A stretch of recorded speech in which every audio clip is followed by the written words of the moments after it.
Est-ce que cette essence, Charles, puisque tu as parlé tout à l'heure de la culture et de ses racines, notamment par rapport aux régions, Corse, Bretonne, ou qu'importe quelle région de France ou d'ailleurs, serait de revenir à la terre? Bien sûr, il faut revenir à la terre. Bien sûr. Non, le paradis part de la terre, évidemment. Dieu est sur terre, finalement. Mais donc il faut retrouver ses racines, et puis tu sais bien, l'arbre, les racines, tout ça, ça te permet de monter très haut, enfin, que c'est tout ça. Mais la racine ne veut pas dire que je ne fais pas partie du monde, et même de l'univers. Ça ne veut pas dire fermer, avoir des racines, ça veut dire s'implanter quelque part, mais c'est comme les branches, tu es ouvert au ciel, à l'univers, etc. Ce n'est pas une fermeture, c'est ça qu'il faut bien comprendre. C'est pas défendre seulement son petit territoire, etc. Non, non, non. S'enraciner pour être encore plus grand. Plus tu as des racines, plus tu montes haut. Mais donc, tu deviens universel, véritablement. Tu vois ? Et même pour le coup, les oligarques ont bien compris le truc, puisque ce qu'ils font, c'est racheter les terres, que ce soit un peu partout. Maintenant, puisqu'il n'y a plus de frontières. Et surtout à Monte-Carlo, hein, quand même. Ah oui, tu trouves? Ah, ils sont tous là-bas. Tous les yachts, tous les yachts, tous les immeubles ça leur appartient. Bah, en tout cas, il y a pas mal de terres, notamment en Afrique, hein, le grenier du monde, qui sont rachetés par tous les grands pays, en tout cas qui ont une économie encore forte, quoique c'est une illusion. Ça, on l'a vu à Chypre, hein, de toute façon. C'est clair. Oui, c'est sûr. Donc le retour à la terre, sans endettement, ou alors, comme tu le disais Jean-Pierre tout à l'heure, de pouvoir se donner la main, quelque part, retrouver ce lien social, et de pouvoir faire les choses à plusieurs, de se réunir. Donc est-ce qu'on revient sur l'idée qu'avait vendue mai 68, vendue dans le côté consommable, à savoir le communautarisme, on y retourne, et la ferme dans le Larzac? Personnellement, je ne suis pas pour. Hein. De la même manière que je ne suis pas pour les ashrams, tu vois. Non, je pense que les choses doivent se faire individuellement, les rencontres doivent exister, évidemment. On rencontre, on échange, etc., mais chacun doit faire. Et je ne crois pas aux communautés, Lanza del Vasto, tout ça, ça fonctionnait à une certaine époque, mais je crois qu'on n'en est plus là, qu'on ne peut plus agir de cette manière. Et même si je veux enseigner quelque chose, il faut enseigner dans un café, et non pas monter comme certains ont fait, des ashrams, tout ça, c'est une autre époque. On ne peut pas évoluer de cette manière. Si je dois enseigner quelqu'un ou quelqu'un m'enseigne, on se rencontre dans un café et pas de problème, les choses se font. Pas besoin d'aller dans un endroit, même monastère, c'est pas obligatoire. Non, non, les temps ont changé à ce moment-là, et ça peut se faire partout. Voilà mon idée. Ouais, mais on parlait des émeutes tout à l'heure, je ne sais pas si le tout sécuritaire fait qu'on est mieux. Hein. Ouais, faut penser à l'avenir. Hein. Oui, donc il faut déjà se préparer. Donc vas-y, crache le morceau, Charles. Non, mais c'est très difficile. On est dans une situation très particulière, donc voilà, tout peut arriver. Hein. Alors qu'est-ce que tu souhaites pour toi? Moi, je retournerai effectivement, je l'espère du moins, dans mes racines, oui. En Corse. On parle des villes, bon, et pourquoi pas, hein. Il y a une ville en Angleterre qui vivait exclusivement sur le côté industriel. Il y avait des usines partout, mais qui ont fermé les unes après les autres parce qu'ils n'avaient plus la Manchester, ouais, je ne crois pas que ce soit Manchester, la commune en question.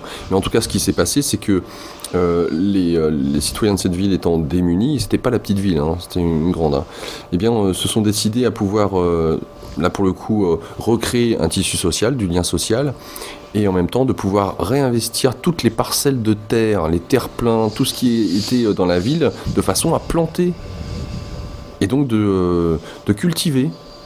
Et qu'importe, il n'y a même pas à vendre les fruits et les légumes. Les gens descendent, prennent ce qu'ils ont besoin pour manger, tout simplement. Donc c'est ce qui a été fait dans une petite ville d'Espagne, tu es au courant? Non, ça ne m'étonne pas. Mais je ne sais plus le nom, hein, mais c'est très récent. Et tout le monde s'est mis, tout le monde construit les baraques, etc., ensemble, etc. Celui-là, il fait ci, il fait là. Et c'était une espèce de truc comme ça, mais qui n'était pas une communauté au départ. Hein, c'est une petite ville. Et tout le monde s'est mis d'accord avec un maire formidable. et qui a tout compris, et donc c'est eux-mêmes qui font les trucs, leur jardin, le machin, le truc. Ils vivent presque en autarcie, quoi. J'en ai entendu quelques extraits, je crois que c'est dans le zapping, me semble-t-il. Mais voilà, oui, zapping, je vois, ouais. certainement. C'est une des rares villes d'Espagne qui n'est pas endettée. Voilà, exactement. Il n'y a pas de chômeurs, tout le monde travaille. Et le maire est formidable. Ouais. Il faut être atypique. Hein. Lui, il a cette verticalité. Voilà, et qui n'était pas une communauté au départ. Pas vraiment. Et donc, ils cultivent, là, ils ont même acheté encore des terrains, etc., pour faire des vignes, je ne sais pas trop. Hein. Mais c'est formidable. Hein. Mais là, on n'est pas dans la communauté réduite dont on parlait, tu vois. Oui, qu'est-ce qu'il y a de positif à parler de choses qui, finalement, dont on n'a pas forcément envie de voir, hein. Mais comme on l'a précisé durant cette émission, déjà avoir conscience de la réalité, mettre le nez dans son caca pour savoir quelles sont les options de sortie, savoir les chemins à prendre, sans compter qu'ils ne sont pas nombreux. De toute façon, tout est fait pour un peu comme un goulot d'étranglement ou une naissance. Hein. L'enfant, quand il naît, il n'y a qu'un endroit par lequel il puisse passer. Il n'y en a pas 36 000. Hein. Quand ça devient trop inconfortable, qu'on se sent serré de droite et de gauche, eh bien, il y a un moment donné où la solution, quelque part, s'impose d'elle-même. Tu fais référence, Charles, à ce qu'est l'amour. Et tu nous dis, on entend parler d'amour tout le temps. Hein, c'est vrai, nos politiques nous parlent d'amour, hein, ils aiment notre nation, ils aiment les citoyens, ils leur veulent que du bien. D'ailleurs, même toutes les publicités nous veulent que du bien. Notre banquier nous aime, France Télécom nous aime, tout le monde nous aime. C'est magnifique.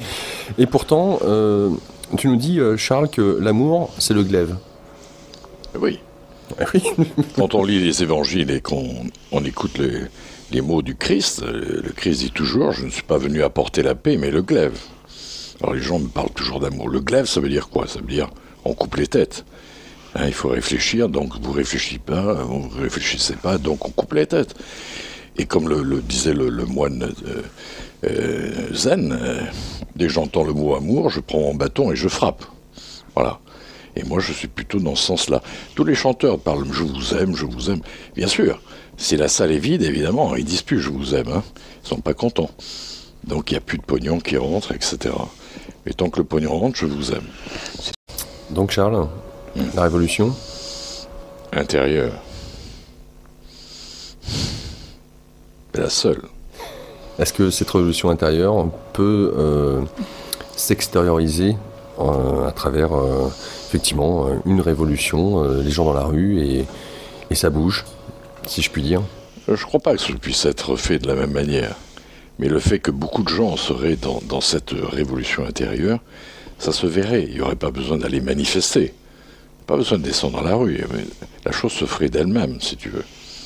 Tu vois, quand un mec comme Krishnamurti parlait, les gens entendent, s'ils comprennent ce qu'il dit, eh bien voilà, la chose se fait. Mais ils ne vont pas manifester au sens où on l'entend habituellement.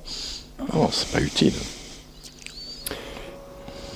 À travers cette idée de révolution, je note qu'il y a un bon nombre d'auditeurs qui ont pris conscience de la situation, donc j'allais dire qu'ils voient clair sur manipulation consciente ou inconsciente, hein, en tout cas elle est là, de façon à nous orienter dans une direction, privation de nos libertés, désir de pouvoir enfermer dans une petite boîte avec le tout sécuritaire, formatage des esprits, unification d'ailleurs des esprits, et en même temps il y a cette perspective qui est adjacente ou qui se confond dedans, c'est de dire bon, je ne peux pas m'en sortir seul, même si tu nous dis Charles que la révolution doit d'abord et avant tout se faire intérieurement, mais l'union fait la force, donc c'est de se réunir. Et dans cette idée de se réunir, on voit donc la montée des extrémismes, d'ailleurs de tous les communautarismes, tous les antagonismes, hein, ce qu'on disait au début d'antenne. Et donc de se dire de toute façon, puisque le système avec la droite-gauche, finalement c'est la peste et le choléra, puis c'est la même chose, on va se tourner vers les extrêmes, donc extrême droite ou extrême gauche. Donc le front de gauche avec Mélenchon, potentiellement, comme il le disait, face à face avec Marine Le Pen aux prochaines élections. Avec un désir, quelque part, de ce que peuvent véhiculer ces extrêmes, hein, à savoir que l'autre celui qui vient de l'étranger, potentiellement, eh bien, est celui qui me pique mon travail. On en revient encore une fois à cette notion de travail. Donc on en revient encore une fois à rester dans ce système et de ce que vend ce système.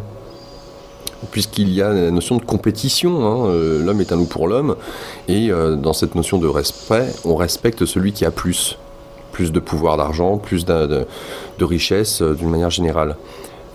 Donc comment pouvoir se détacher peut-être de ce dernier lien qui serait de voir mon voisin, l'autre, à travers sa différence comme étant un ennemi. Juste pour donner peut-être un élément de réponse pour vous deux, vous mentionnez l'art de la guerre dans le livre. Et l'art de la guerre, vous précisez, c'est un art. C'est pas une science, c'est un art. Donc ça relève de l'intuition, ça relève de cette verticalité. L'art de la guerre, comme disait Sun Tzu, hein, c'est l'art de vaincre sans combattre. C'est pour ça que je dis ça.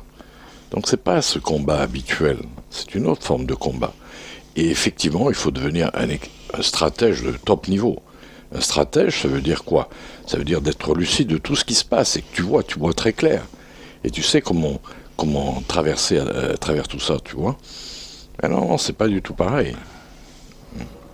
Donc, qu'est-ce que ça implique pour justement ces personnes qui, à l'heure actuelle, ayant, on va dire, une partie de cette clarté, de ce qui se joue, mais continuant à se réfugier dans ces extrémismes, qu'est-ce que ça impliquerait en ayant une vision globale?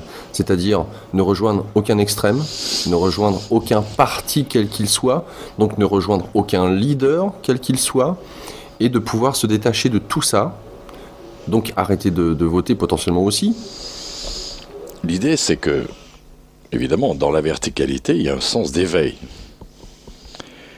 Les hommes éveillés, s'il y en a, vivent dans le même monde. Les hommes endormis vivent chacun dans son monde. C'est ça le problème. Et chacun est dans son monde, donc il va y avoir conflit. À partir du moment où cette verticalité apparaît, on vit dans le même monde, donc il n'y a plus de problème. Est-ce que c'est clair? Pour moi, oui. On peut peut-être donner l'exemple de ce qui s'est passé, de ce qui se passe encore au Congo. Ah oui, au C'est Congo, ce qui s'est passé en absolument, Chine, oui. la révolution culturelle. Ils D'accord. ont tué des parents. Ouais. Et tout le monde brandissait le livre rouge. Incroyable, incroyable. Alors que c'était des massacres, quoi. En Chine, c'était des massacres complets, quoi. Toute la population. Et tous les jeunes, tout ça, enfin bref. D'un autre côté, et là je me tourne vers toi Charles, c'est magnifique ce projet-là. Faire en sorte que chaque être humain devienne responsable. Et quelque part, ça revient à cette verticalité. Donc James Cameron peut-être œuvrerait pour faire en sorte que des veaux qui sont considérés comme les citoyens soient chacun un acteur de sa vie, responsable de sa vie. Que ça soit de sa santé. Tu fumes? Ok, mais tu payes. C'est normal, tu détruis la santé. On va pas prendre en charge le fait que tu détruises la santé. Ah, mais je suis entièrement d'accord avec toi. Il faut devenir sentir qu'on est entièrement responsable de sa vie, quoi. Ça, c'est clair. Maintenant, les Suédois, c'est très bien tout ça, mais en fait, c'est eux qui vendent quand même le poisson pourri. Ça, tu le sais. Hein, et qui est vendu dans le monde entier, qui est vraiment pourri. Hein, je sais plus comment. Des hormones, de la viande. Le fameux poisson là qui vendent partout là. Et comment ça s'appelle? Le saumon. Ah oui, les saumons. Oui, c'est bien ça dont je parle. Oui, c'est ça. Pourri partout, quoi. Tu manges ça, tu meurs. Voilà, alors c'est ça aussi, tu vois, le paradoxe.